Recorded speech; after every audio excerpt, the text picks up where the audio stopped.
Mamá, firma esto. Ya es hora. Iker lo dijo suave, pero la mano que me apretaba el codo contaba otra historia mientras me llevaba hacia un edificio que yo jamás había visto. Miré más allá de él buscando el restaurante familiar que me había prometido para desayunar, pero el letrero decía Residencial El Refugio de las Flores.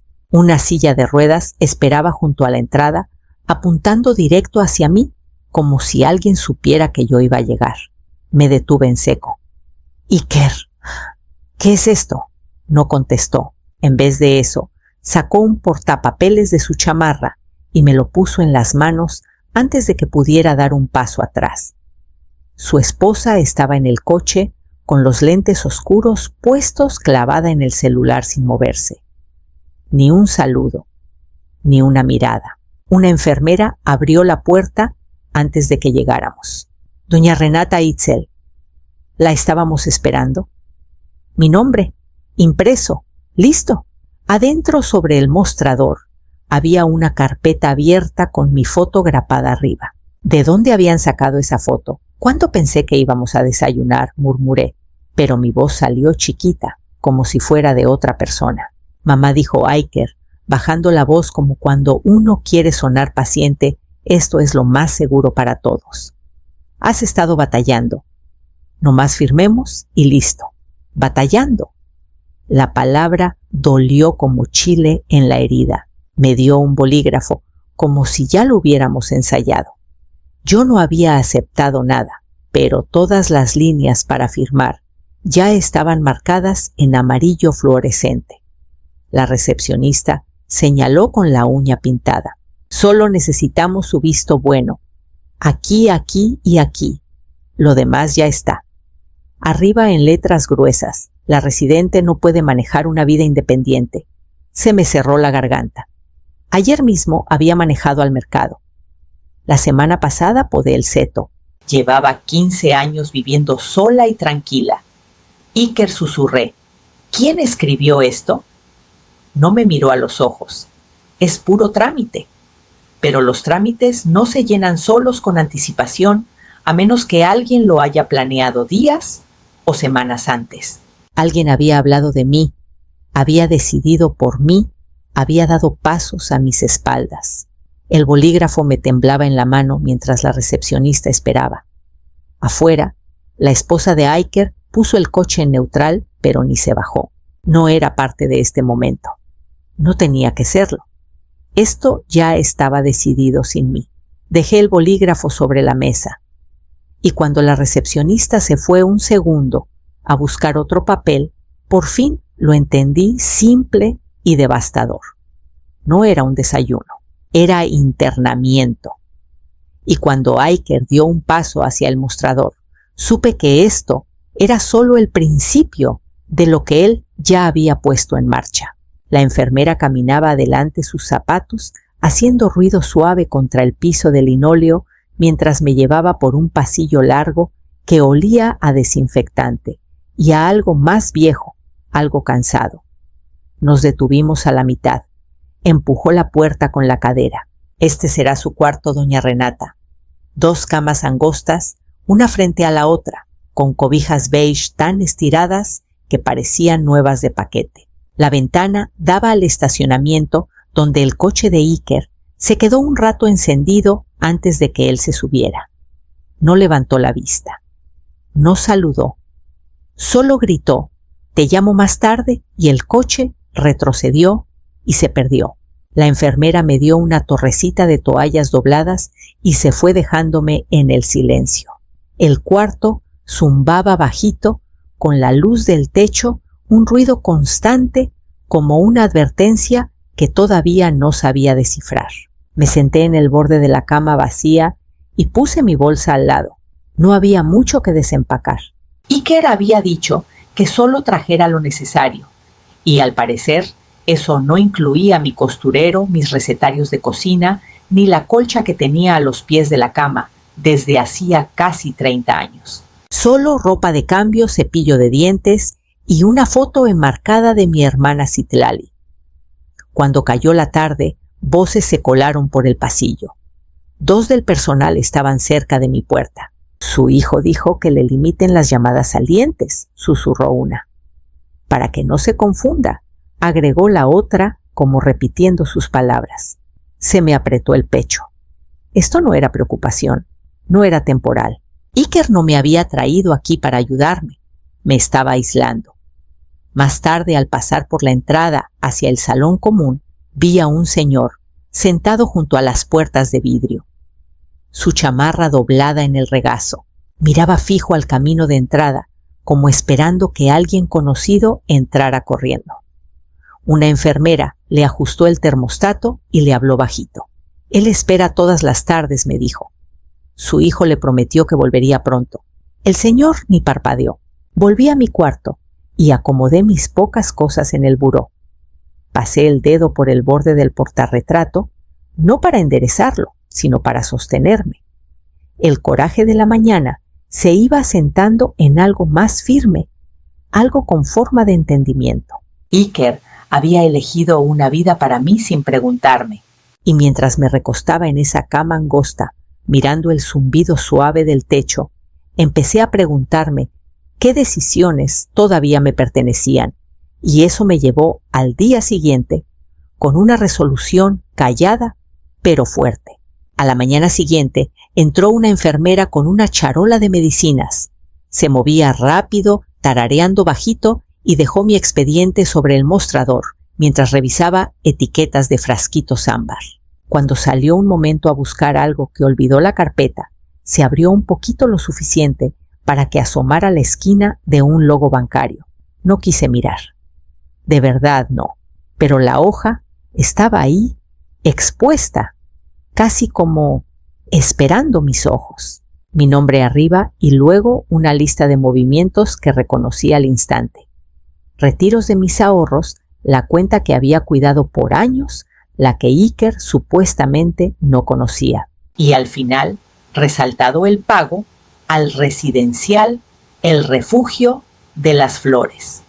Un depósito para cuidado a largo plazo. Pagado de contado unos 6 millones de pesos. Ahí estaba, la segunda traición callada y total. Me apoyé en el buró para no tambalear. Una vez vendí mi anillo de bodas para pagar un semestre de universidad de Iker. Trabajé turnos extras. Cuando estaba muerta de cansancio, cociné con sobras y me dije que era temporal, que algún día él se pararía solo. No quise seguir recordando. La nostalgia es una trampa que no me podía permitir. Esto no era del pasado. Era de acceso a acceso que nunca debió tener. Cerré la carpeta. Antes de que volviera, la enfermera le agradecí como si nada hubiera cambiado dentro de mí. Cuando se fue, saqué de mi maleta la carpeta que tenía envuelta en un suéter en el fondo, los documentos de mi hermana Citlali. El fideicomiso que me dejó seguía intacto, creciendo solito con un saldo de más de 8 millones de pesos. Una cantidad que Iker no conocía, no le pertenecía y no podía tocar sin mi permiso. Pasé el dedo por el sello en relieve.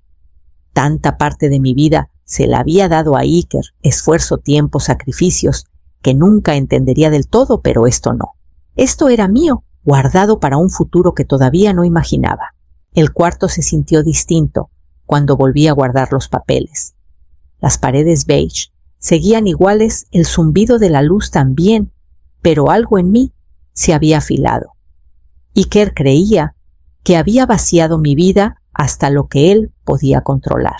No tenía idea de lo que seguía intacto, y esa certeza me llevó calladita hacia la siguiente decisión que tenía que tomar. A la tarde siguiente me acerqué al mostrador y pregunté si había una computadora disponible. Dije que quería mandar correos a unas amigas, algo inofensivo. La recepcionista me mandó al salón de actividades, advirtiendo que la máquina estaba un poquito viejita, pero servía. No exageraba. La computadora estaba medio enterrada bajo cajas de rompecabezas, la pantalla empañada y el teclado tieso de la edad. Aún así, prendió zumbando como si la hubieran despertado de un sueño largo. Me senté y esperé a que el navegador abriera a paso de tortuga. No empecé con correos. Empecé por el residencial El Refugio de las Flores. Tardó, cada clic era eterno, pero al fin encontré la información corporativa. Grupo Norte Viviendas, dueños del refugio y otros 2 lugares en el estado. No actualizaban comunicados desde hacía casi un año. Sus reportes públicos eran vagos. Las inspecciones terminaban con frases preocupantes. Seguí buscando. Un periódico local mencionaba facturas sin pagar a proveedores médicos. Otro sitio hablaba de falta de personal y renuncias constantes. Una nota de inspección estatal decía que la limpieza iba de mal en peor. Y luego, en un boletín financiero discreto, Grupo Norte explora la venta de propiedades con bajo rendimiento para resolver problemas de liquidez. Propiedades con bajo rendimiento, problemas de liquidez. Una empresa tambaleante, aferrada a un edificio donde me habían dejado como si fuera un mueble viejo. Me acerqué más a la pantalla, releyendo. Esto no era una compañía sólida, ni siquiera cuidadosa. Era alguien parado en terreno blando, esperando que nadie empujara fuerte. Un mercado de compradores. La idea llegó despacito, casi tímida, al principio, luego más firme. ¿Y si no solo recuperaba mi libertad? ¿Y si podía comprar?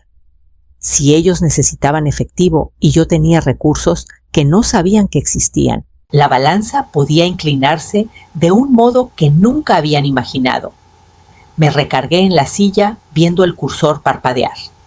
Por primera vez, desde que Iker me cruzó la puerta del refugio, el cuarto pareció abrirse en vez de cerrarse. Vi caminos que él no había planeado, posibilidades que nunca se le ocurrieron.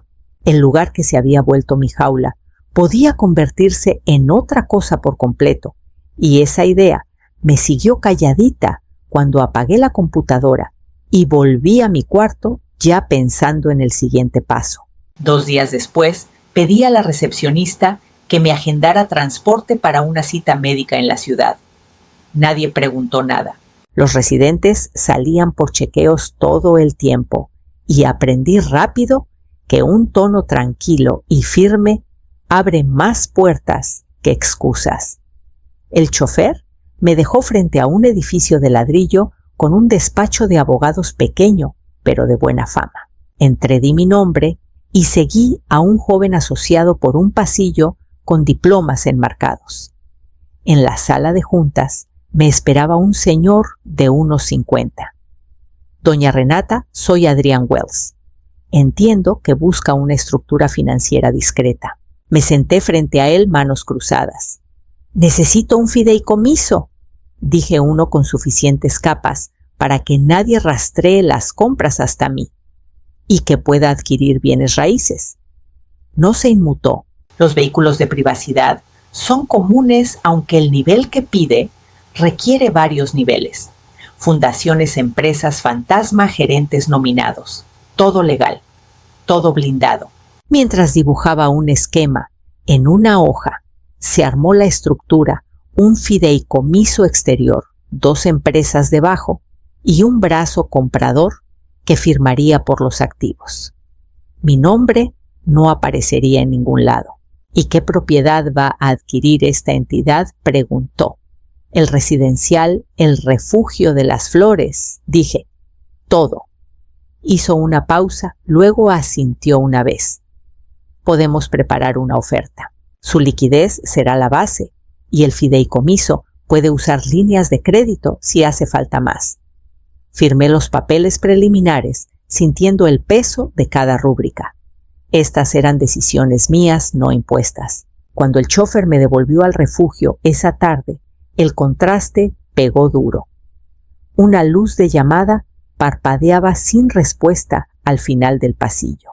2 residentes esperaban en sillas de ruedas junto al comedor sin saber si el almuerzo ya había terminado o ni había empezado. Un carrito con frenos rotos estaba recargado en la pared. Hasta el aire se sentía gastado. Nayeli pasó cargando unas carpetas, el cabello recogido a la carrera, la voz delgada de puro cansancio. «Hoy estamos cortos otra vez», me dijo. «3 auxiliares renunciaron este mes. El sueldo no alcanza para retener a la buena gente». Asentí, viendo las losetas del techo caídas, los pisos rayados, el cansancio grabado en su cara. Iker no me había dejado en un lugar cómodo. Me había dejado en uno que se estaba cayendo a pedazos solo.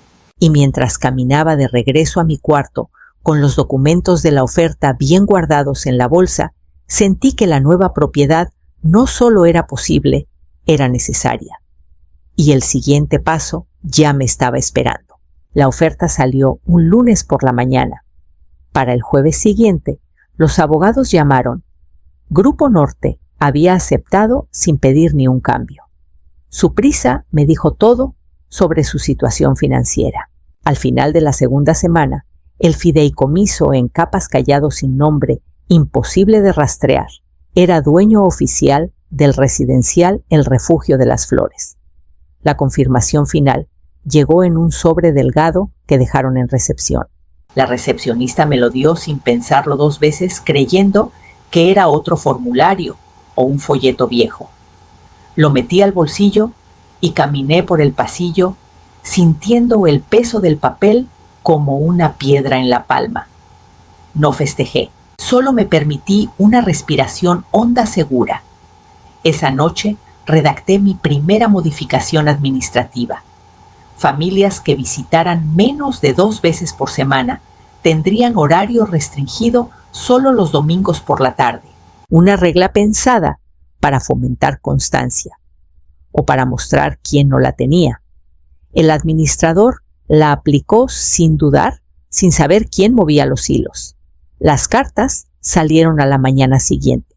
Iker debió recibir la suya el miércoles por la tarde, porque el jueves, a las 8:30, ya lo oí antes de verlo.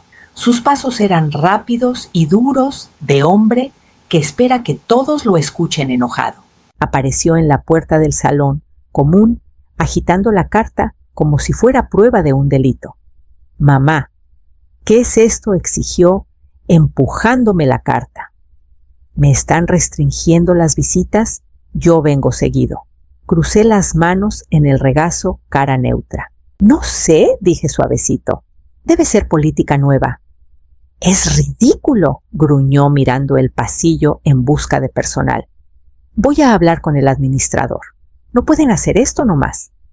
Asentí como si estuviera de acuerdo sin decir más. No se dio cuenta de que ya había dicho de más. ¿Visitas regulares? Hacía 11 días que no venía y esa vez fue un volado antes de una comida de trabajo. Se fue echando chispas la voz, perdiéndose mientras acorralaba a una enfermera con preguntas que ella no podía contestar. Lo vi desaparecer por el pasillo, sin enojo, sin triunfo, solo consciente de que algo se movía bajo nuestros pies. Las cartas habían llegado. La tierra se había movido. Y sentía que se acercaba el momento en que el resto de la verdad saldría a flote llevándome hacia el siguiente enfrentamiento. Iker volvió el martes siguiente, esta vez con su esposa al lado y un abogado siguiéndolos. Caras tensas, controladas de gente que cree que va a corregir una injusticia que les hicieron, no la que ellos cometieron.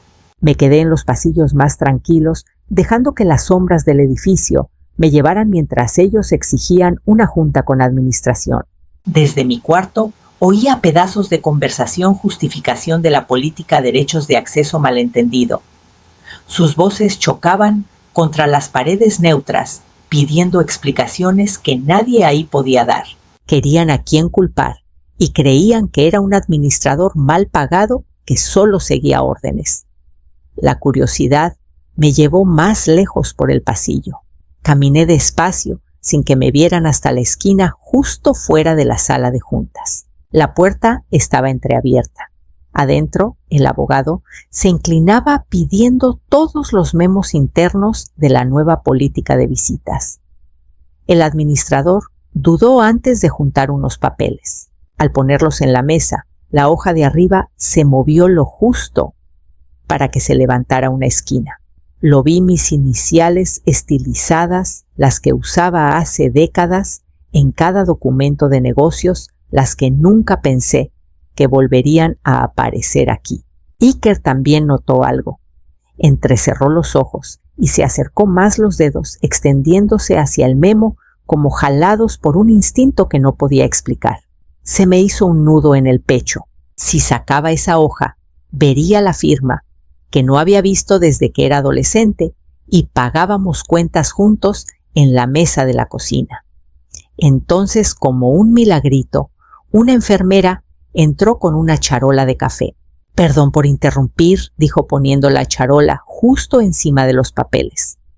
El administrador los recogió rápido bajo el brazo, dio las gracias y cambió el tema a horarios de personal. La mano de Iker cayó de nuevo a su regazo, la sospecha sin resolver. Me alejé de la puerta antes de que alguien mirara. El corazón me latía en los oídos mientras volvía corriendo a mi cuarto. Cerré con llave y junté todos los documentos que tenía: cartas, recibos, notificaciones legales, y los metí en el fondo falso de la maleta. Nada con mi letra o iniciales podía quedar a la vista. Me senté en la cama y respiré hondo, calmándome. El momento que había evitado se acercaba inevitable, como el frente frío que se colaba por las ventanas, y supe que el siguiente paso sería dejar de esconderme y entrar de lleno en la verdad que me esperaba. La mañana de la siguiente junta de Iker, llegué a la sala de juntas antes que nadie. Las persianas medio bajadas dejaban entrar una luz suave sobre la mesa larga. Saqué la silla principal y me senté poniendo las manos sobre la superficie pulida. Se sentía raro tomar el lugar de autoridad, pero no lo suficiente como para detenerme. Pasos resonaron en el pasillo. Iker entró primero, esperando al administrador.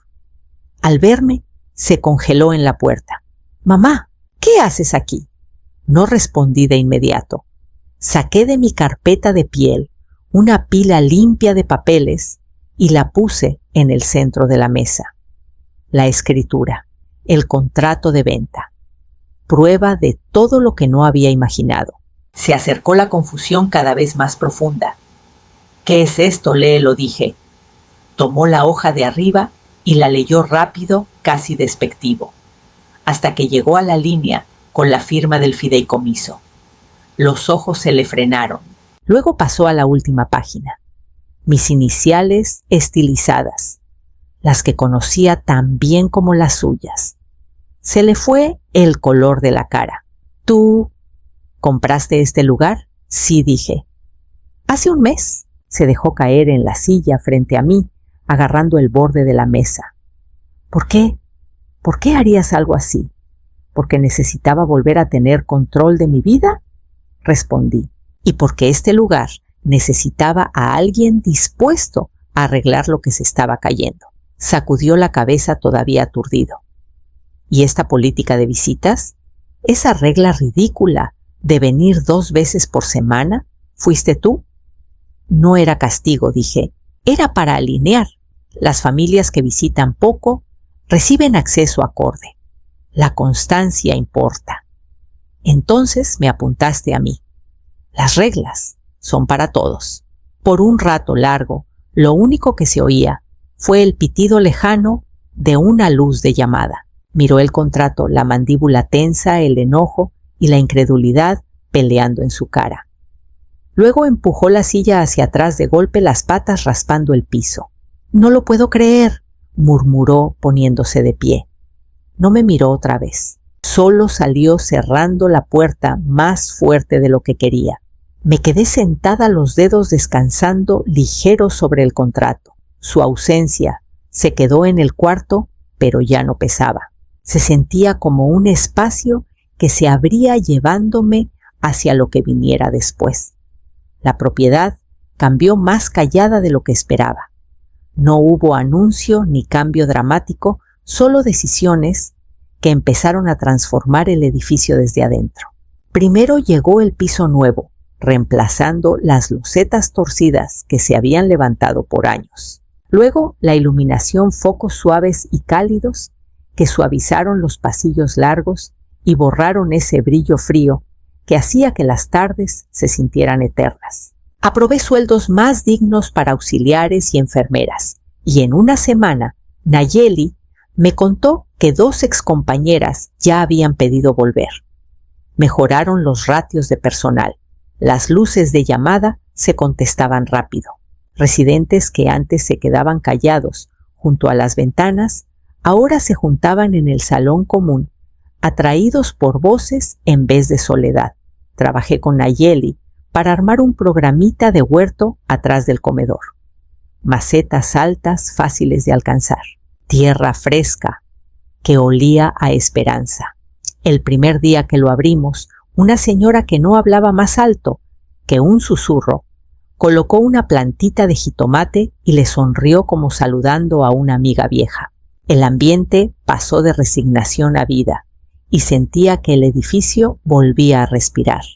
Pasó un mes antes de que Iker regresara. Lo vi por la ventana delantera, solo manos en los bolsillos caminando sin esa seguridad rápida que antes llevaba como traje. No discutió con la recepcionista ni exigió entrar de una.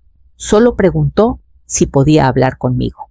Lo recibí en el salón de actividades donde el sol de la tarde entraba por las cortinas nuevas. No se sentó de inmediato. «Mamá, tengo que decirte algo». Su voz ya no tenía el filo al que me había acostumbrado. «Te tratamos como estorbo», dijo. «Verónica y yo pensamos que ponerte aquí nos daría más tiempo, más espacio para el negocio. Nos dijimos que era práctico, tal vez hasta útil, pero fue egoísta. Ahora lo veo». No había actuación en su cara, ni intento de negociar lástima, solo una honestidad cansada. Lo dejé terminar antes de hablar. «Si quieres ser parte de mi vida, habrá límites», asintió. «Dime, visitas 2 veces por semana, nada de llamadas de trabajo mientras estés aquí, y tratas a cada residente y a cada miembro del personal con respeto». Aceptó de inmediato. «Puedo hacerlo». Caminamos juntos por los pasillos renovados. Los residentes saludaban. El personal se movía con propósito en vez de cansancio. Iker lo observaba callado, absorbiendo una verdad que ninguno dijo en voz alta. Me había traído aquí para desaparecer y, en cambio, yo había redefinido todo el lugar. Cuando nos detuvimos cerca de la puerta del huerto, entendí algo firme y sorprendente. Esto no era borrar a Iker ni perdonarlo del todo. Era recuperar el terreno bajo mis propios pies y elegir con cuidado qué permitiría que creciera ahí límite por límite.